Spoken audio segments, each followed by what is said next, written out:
أعوذ بالله أعوذ بالله من الشيطان الرجيم. بسم الله الرحمن الرحيم. الحمد لله رب العالمين، والصلاة والسلام على سيدنا محمد وعلى آله وصحبه أجمعين. والسلام عليكم ورحمة الله وبركاته. Frères et sœurs, assalamu alaikum wa rahmatullahi wa barakatuh. J'espère que vous allez tous et toutes bien en cette fin d'après-midi, début de soirée de ce jour de jeudi 15 novembre. Il est précisément 18h41. Bonsoir à toutes les personnes n'étant pas de confession musulmane qui écoutent cette présente vidéo. Alors frères et sœurs, comme l'indique l'introduction de cette vidéo, nous allons Inch'Allah évoquer un extrait vidéo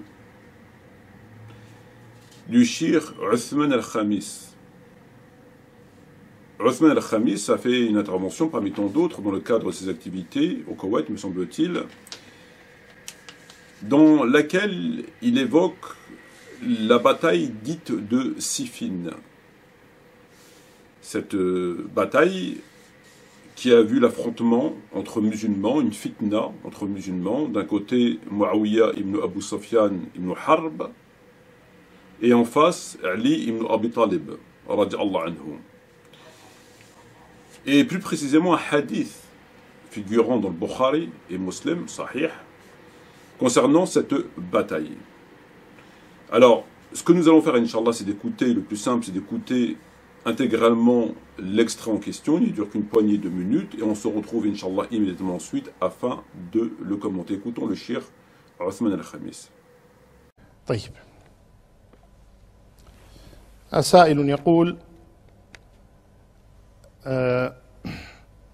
ما صحة حديث عمار تقتله الفئة الباغية؟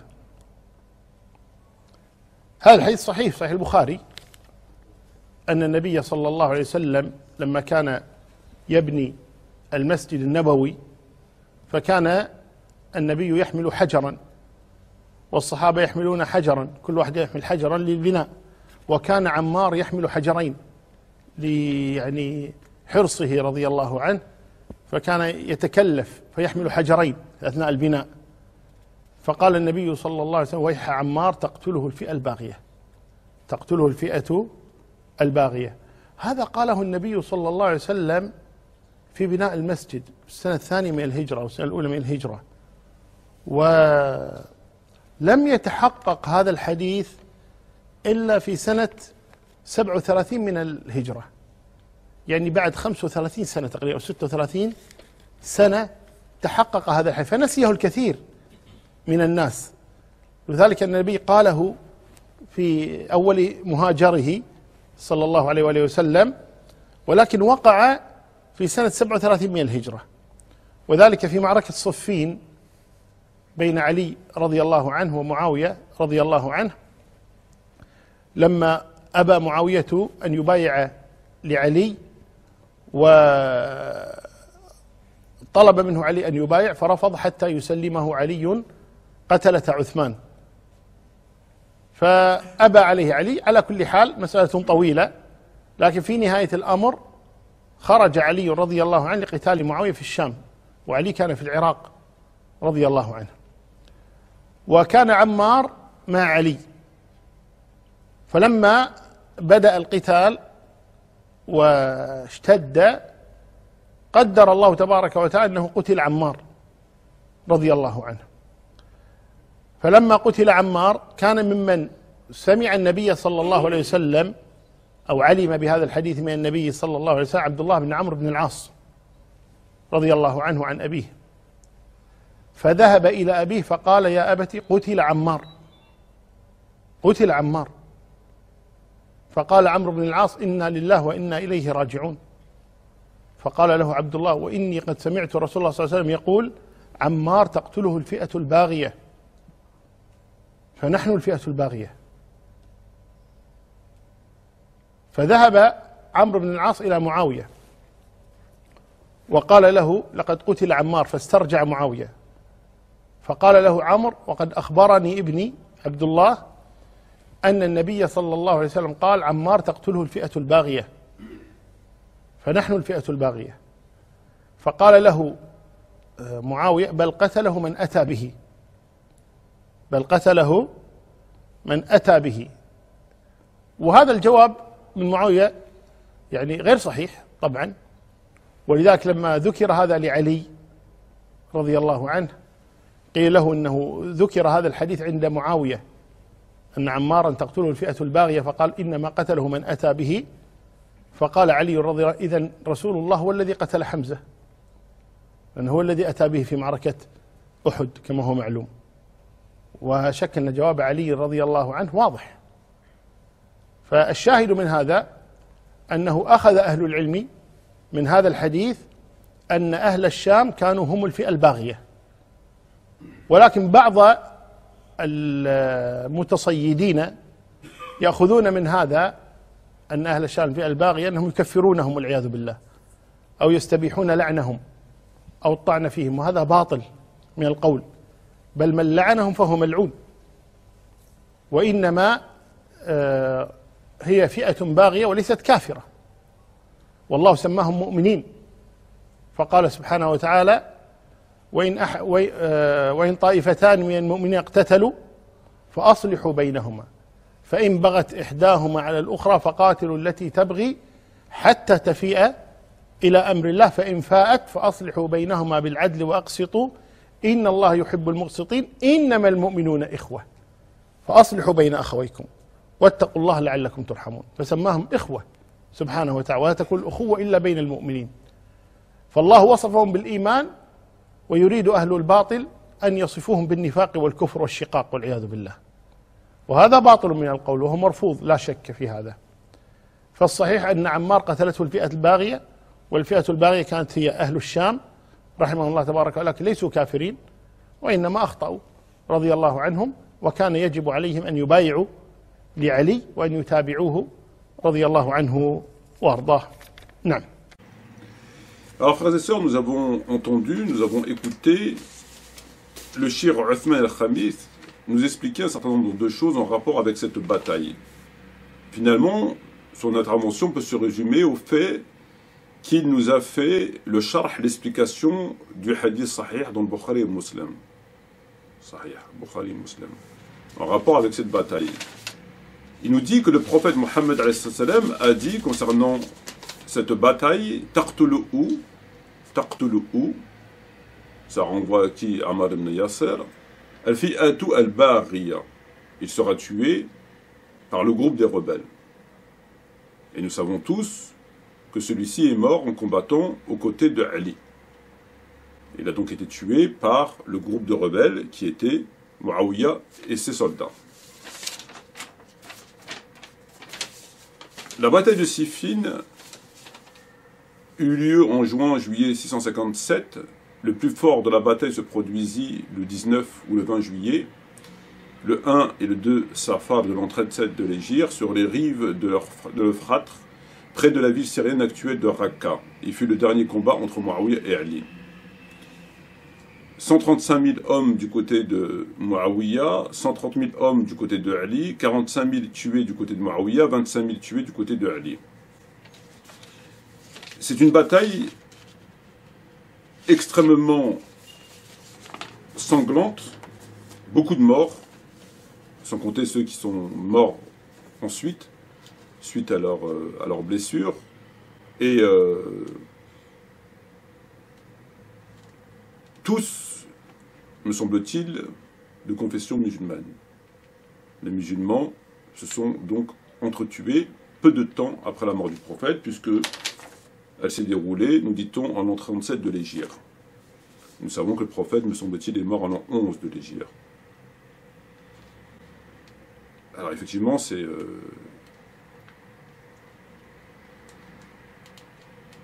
assez...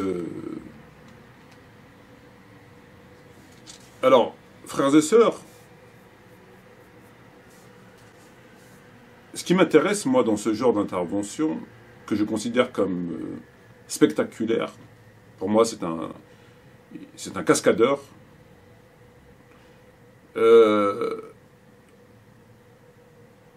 Alors, en même temps, je ne suis pas tout à fait surpris, parce que lorsque il répond à cette question, finalement, on n'est pas dans le cadre de questions-réponses. À mon sens, tout cela est arrangé et que le but de son intervention étant de prendre les devants, d'anticiper, il répond afin que d'autres ne répondent pas à sa place, en l'occurrence les chiites, en apportant une explication qui, en théorie, est censée convaincre, en tout cas ça a convaincu les gens qui l'ont écouté, puisque personne n'est intervenu. Alors je trouve ça extrêmement spectaculaire, c'est un cascadeur, comme je viens de le dire, parce que moi, qui est un musulman, alhamdoulilah, je dirais sunnite par opposition au chiisme, uniquement. Après, j'ai mes avis sur tous les sujets en rapport avec ce que j'ai pu dire maintenant. Par exemple, je ne considère pas que Bukhari et Muslim soient intégralement authentiques. C'est que, non seulement c'est un shir, donc il y a une certaine crédibilité, c'est pas la personne qui va dire tout et n'importe quoi, et qui a adopté un minhaj que l'on connaît, qui est majoritairement celui du Maghreb, essentiellement sur la toile, sur Internet. Et dans ce minhaj, on considère, de façon scientifique nous dit-on, que Muawiyah est un noble compagnon parmi les compagnons, qu'il n'a jamais fait, enfin il n'a pas plus fait de mal, d'hérésie que cela. On peut lui reprocher un certain nombre de détails, va-t-on dire, de petites bêtises, mais pas plus. En tout cas, à l'opposé du portrait qui est fait par les chiites.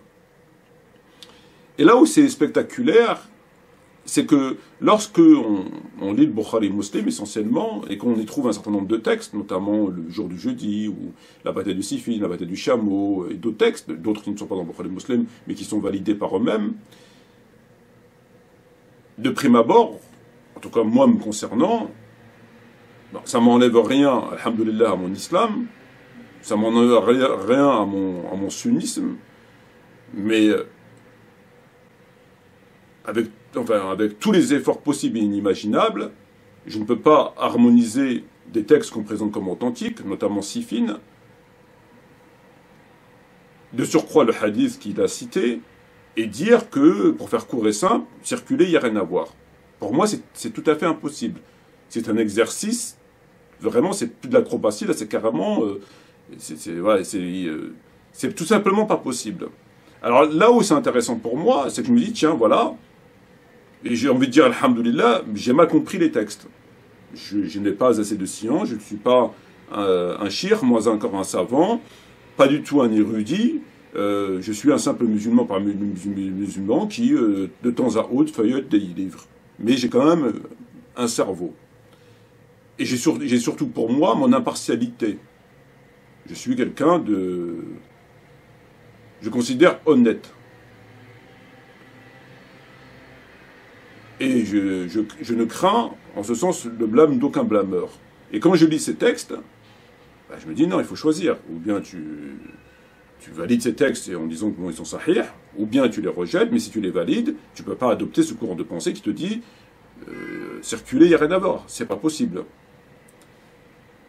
Donc lorsque j'entends qu'un shir va répondre en harmonisant les deux positions, je me dis c'est tout à fait intéressant. Si l'entrée était payante, j'aurais payé pour écouter les réponses, afin d'enlever dans ma tête ces mauvaises idées, ces idées diaboliques. Moi, ma réponse, ma position concernant le jour du jeudi, ou la bataille de Siffin, la bataille du chameau, etc., ma position en tant que musulman sunnite, elle est très simple. En tant que musulman sunnite, entre guillemets sunnite, elle est très simple. C'est que je considère simplement que le jour du jeudi, la bataille de Siffin, du chameau, et d'autres textes, qu'ils soient dans Bukhari ou pas, en tout cas de sources sunnites entre guillemets, c'est que pour moi, ces récits sont tout simplement hors prévention. C'est ma réponse. C'est tout simplement qu'ils sont hors prévention. J'ai pas trouvé mieux. Et j'ai surtout pas trouvé plus honnête. C'est pas la leur.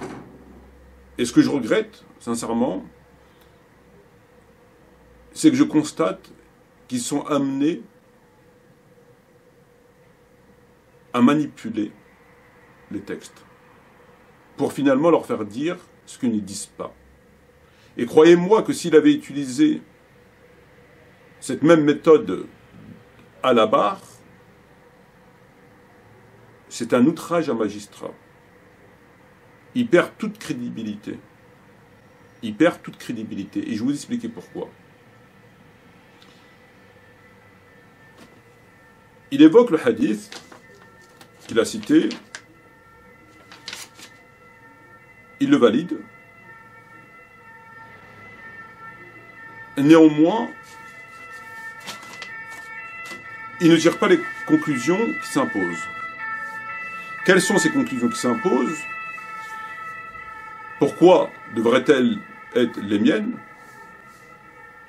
C'est peut-être moi qui tire de mauvaises conclusions. On part du même fondement, on le valide, lui et moi. Mes conclusions sont à l'opposé des siennes, et les siennes sont à l'opposé des miennes.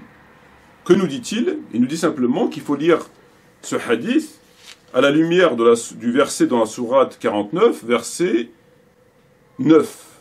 فَإِنَّ طَائِفَتَيْنِ مِنَ الْمُؤْمِنِينَ اقْتَتَلُوا فَأَصْلِحُوا بَيْنَهُمَا فإن بغت إحداهما على الأخرى فقاتلوا التي تبغي حتى تفيء إلى أمر الله فإن فاءت فاصلحوا بينهما بعدل واقسطوا فإن الله يحب المقسطين. Il nous dit simplement que ce sont le groupe de Muawiyah et de Ali, ce sont deux groupes de croyants, mu'minines, qui se sont entretués suite à une fitna, et qu'on leur applique le verset, lorsque deux groupes de croyants se font la guerre, faites la paix entre vos frères, et Dieu aime les équitables, les justes, et combattez le groupe qui ne voudrait pas faire la paix. Donc il leur applique ce verset. Il considère que les deux groupes sont des croyants, et qu'il n'y a absolument aucune responsabilité à faire porter à l'un ou à l'autre. Aucun. Ali n'est pas plus responsable que Muawiyah, et Muawiyah n'est pas plus responsable que Ali. Ce sont deux groupes de croyants qui s'entretuent. Au nom de quoi? D'une fitna. Dans le cadre de cette fitna, c'est quoi?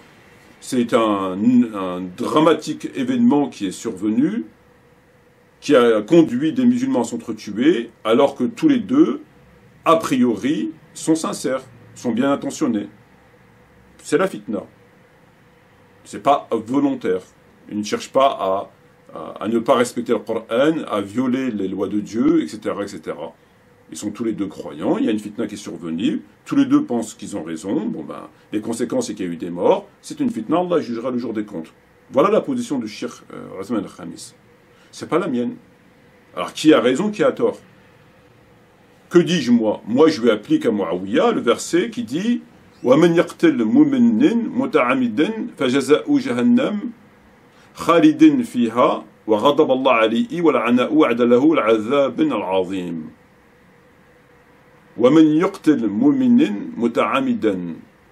Celui qui tue un croyant volontairement, فَجَزَاؤُهُ جَهَنَّمَ خَالِدًا فِيهَا, éternellement en enfer. وَغَضَبَ اللَّهُ عَلَيْهِ, et Dieu est en colère contre lui. وَلَعَنَهُ, et l'a maudit. وَعَدَّ لَهُ الْعَذَابَ الْعَظِيمَ, il a préparé un châtiment douloureux. Moi, je lui applique ce verset. Pour moi, ce verset s'applique à Muawiyah.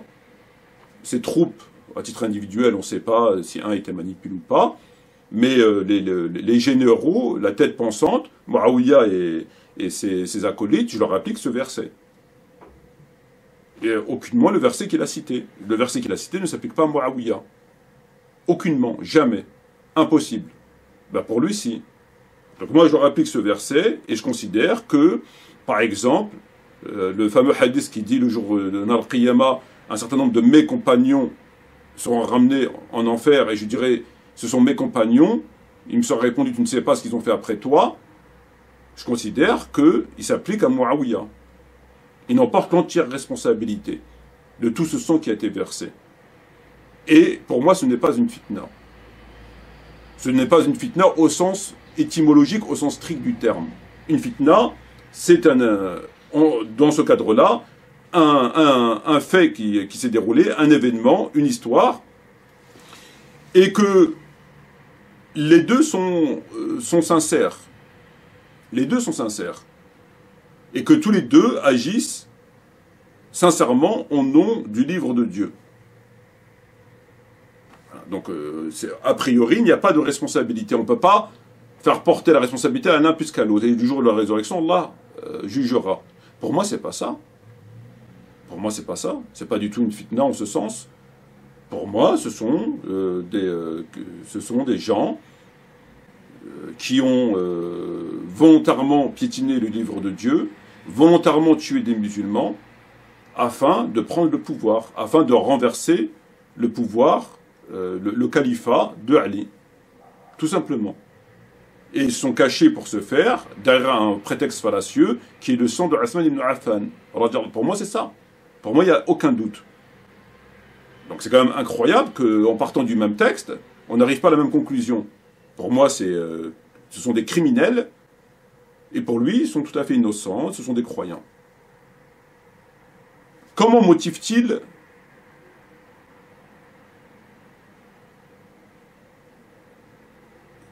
son récit? Comment motive-t-il sa décision, sa position? Uniquement partant du hadith, Taqtulu fitna barriya, etc., et que c'est une fitna, et que voilà.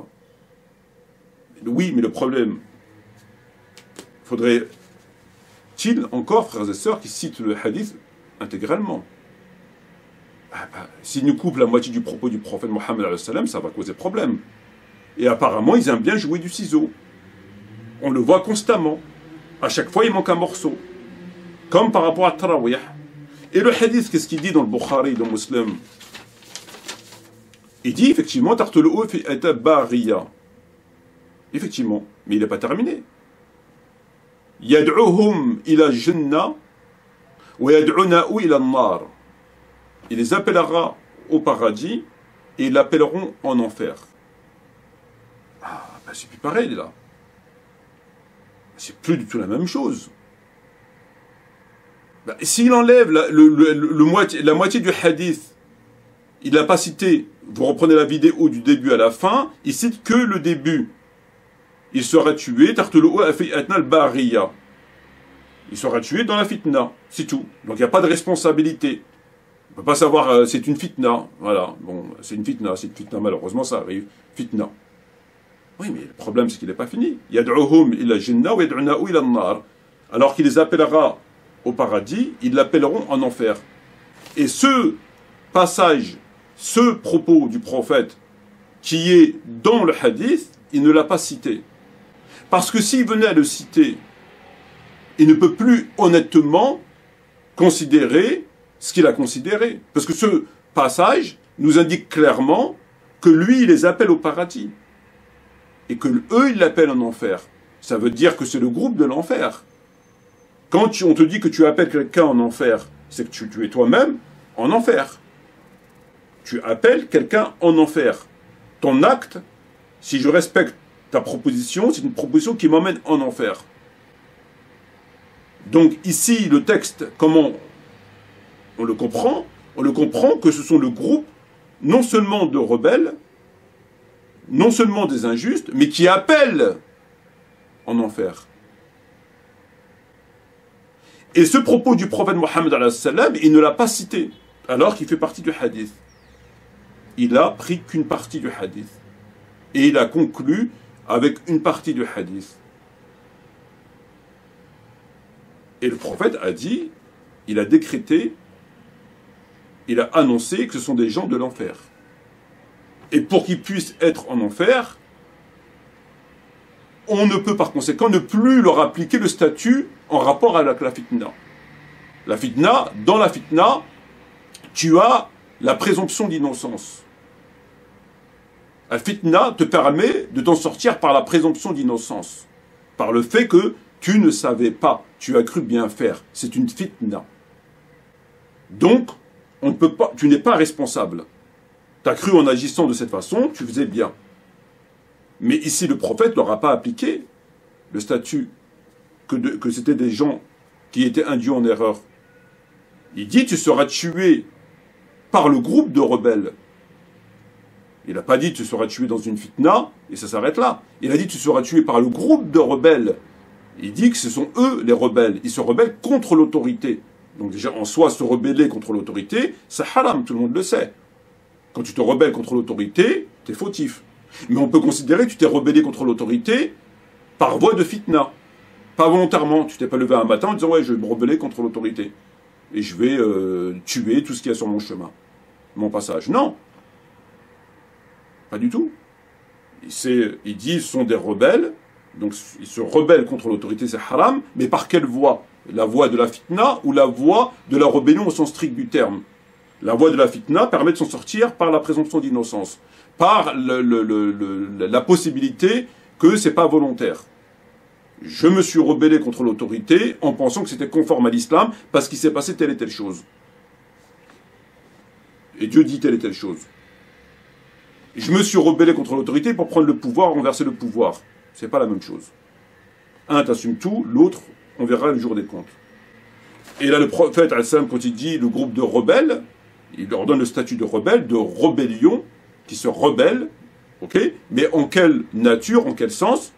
Ah ben, il nous le dit, le prophète. Tu les appelleras en enfer et t'appelleront au paradis. Donc, il leur applique pas la fitna au sens strict du terme, mais il leur applique le fait qu'ils sont pleinement responsables des conséquences qui en découlent. Sinon, le prophète ne parlerait pas de feu. Il ne dirait pas « Yad'uhum ila jannah wa yad'una'u ila nar ». Et le prophète considère en ce sens qu'ils sont en enfer, ces gens. Parce qu'il dit « Yad'uhum ila nar ». C'est comme les fameux hadiths, les prédicateurs aux portes de l'enfer, etc., etc. Donc ce hadith, quand on le lit intégralement, il n'y a pas besoin d'avoir fait des études à l'Azhar et de connaître la jurisprudence et que sais-je, pour comprendre qu'effectivement, on valide que le groupe de rebelles, c'est le groupe de Muawiyah, puisqu'il le dit clairement, Taqtul fitna al-Bariya, donc c'est clair. Dans quel sens? Rébellion volontaire, involontaire, due au fait de la fitna ou que sais-je? Non. Considérant que leur responsabilité est pleinement engagée dans la mesure où ils vont en enfer. Et là, ça met un terme à la possibilité de pouvoir harmoniser sa position et celle de son minhaj. Il doit en tirer les conséquences. Ou tu valides le hadith, dans ce cas-là tu revois ta position, ou tu rejettes le hadith, et dans ce cas-là tu gardes ta position. Mais il faut choisir. Voilà.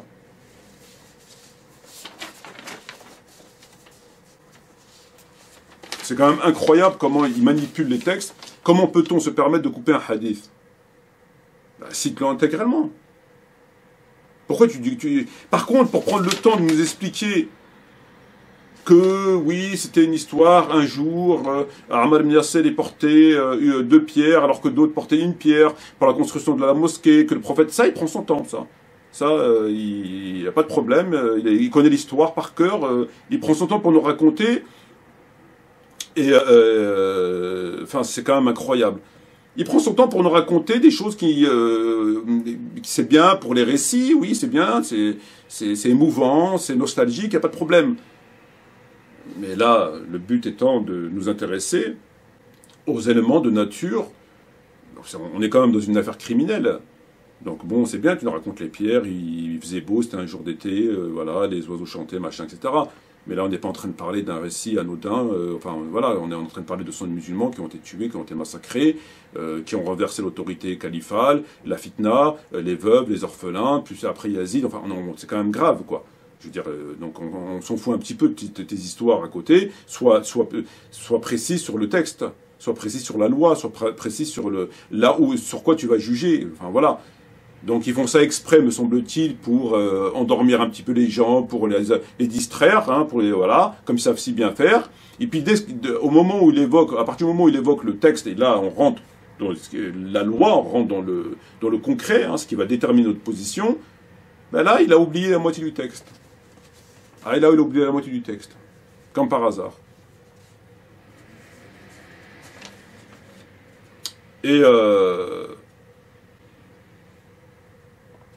Et voilà. Puis après, bon, il nous explique...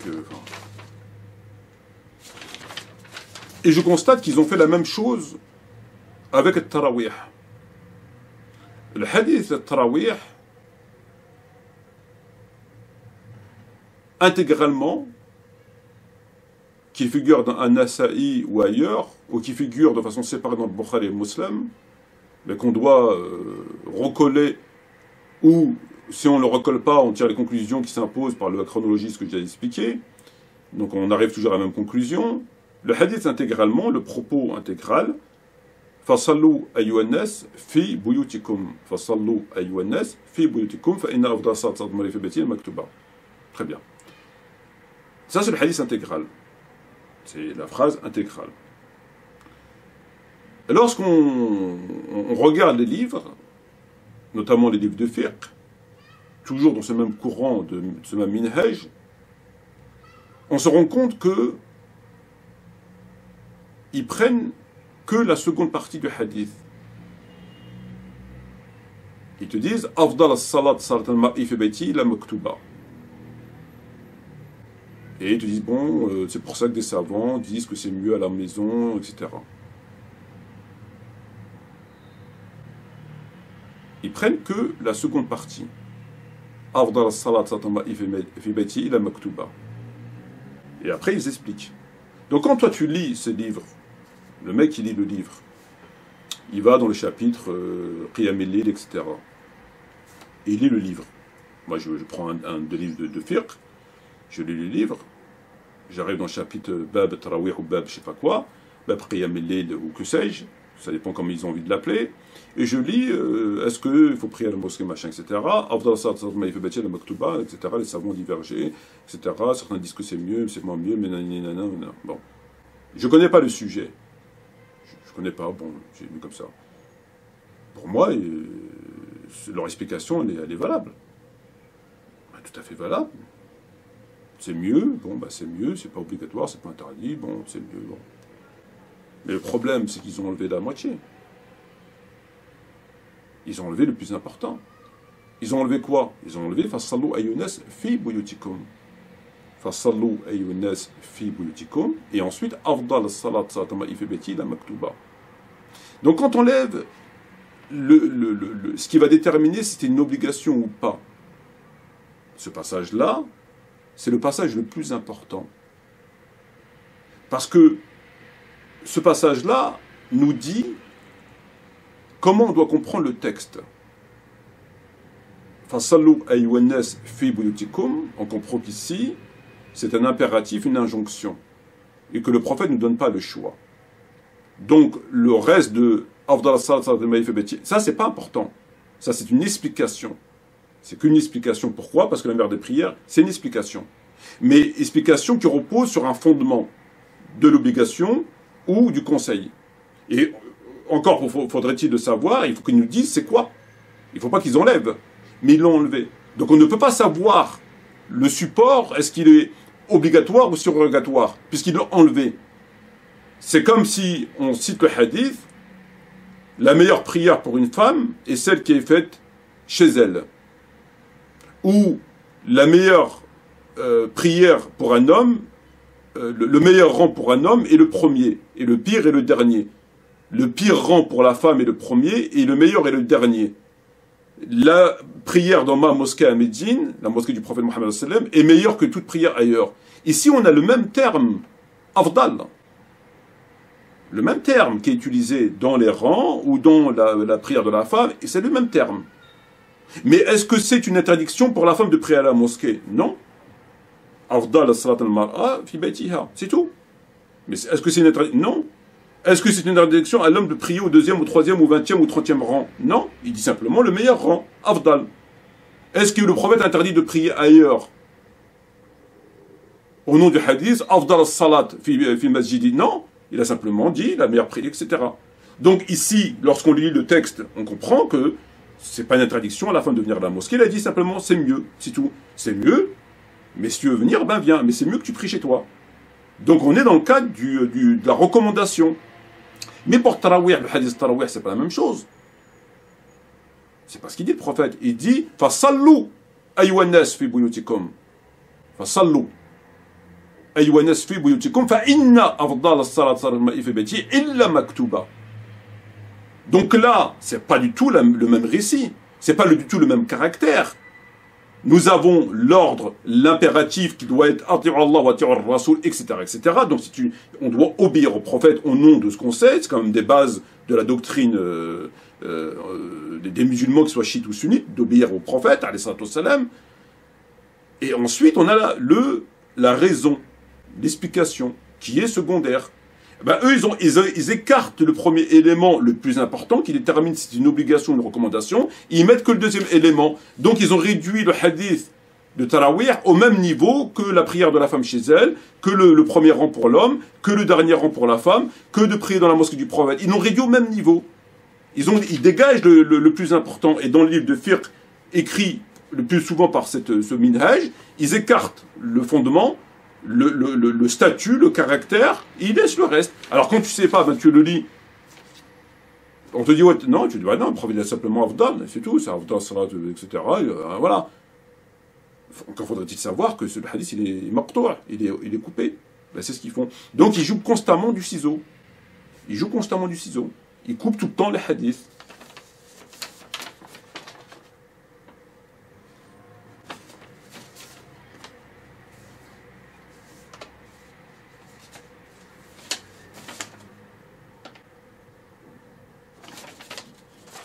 Voilà, donc, maintenant, ce qu'il devrait faire, s'il est honnête un tant soit peu, c'est qu'il reprenne le dalil, mais intégralement.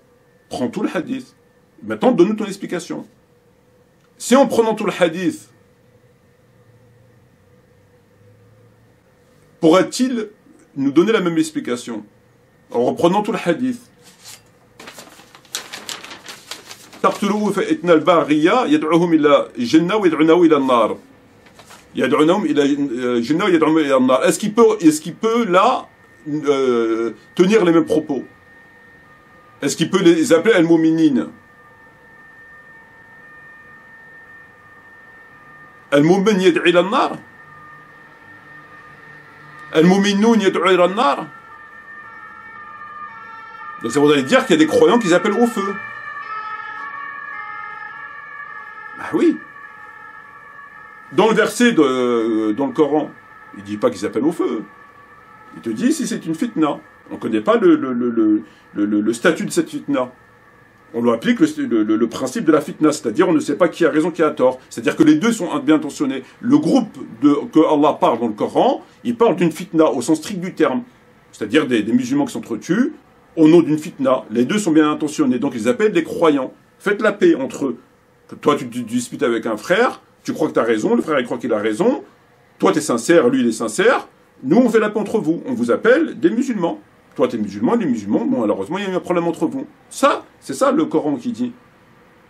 Mais ça c'est valable à partir du moment où le Coran ou le prophète Mohammed ne sont pas exprimés. Si le prophète a jugé que ce n'est pas une fitna, et qu'il y a un responsable clairement désigné, ben, c'est plus une fitna. On ne leur applique plus le statut du verset. Ça me semble évident. Et là, le prophète a dit clairement, ce sont les rebelles, ils t'appelleront en enfer. Non, il a appliqué le verset.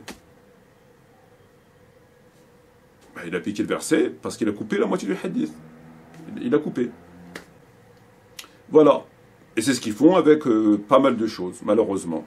Et ça nous dessert considérablement parce que il nous fait passer pour des manipulateurs, évidemment. Ça nous dessert considérablement. Donc il ferait mieux de trouver mieux, ou de se taire, ou de trouver quelque chose qui puisse se tenir et d'éviter de manipuler. Et surtout d'éviter de jouer du ciseau. Tout simplement. Tu sais pas, tais-toi. Tu peux pas parler, parle pas. Tu connais pas la réponse, tais-toi. Mais ne manipule pas, ne coupe pas le propos du prophète. Là, on peut lui appliquer le hadith qui dit celui qui ment sur moi volontairement. Couper le propos, tronquer le propos du prophète, c'est un mensonge sur le prophète. Quand tu tronques la parole du prophète, tu mens sur le prophète. Mentir sur le prophète, c'est pas simplement de dire le prophète il a dit alors qu'il a jamais dit. C'est pas simplement ça. Le fait de déformer la parole du prophète en vue d'alimenter une motivation injuste, ou peu importe une motivation quelconque, la tienne, c'est un mensonge sur le prophète. On lui applique le mentir sur le prophète. Parce que tu fais dire au prophète ce qu'il n'a pas dit. Ou tu ne fais pas dire au prophète ce qu'il a dit. Ça va dans les deux sens. C'est ce qu'il fait.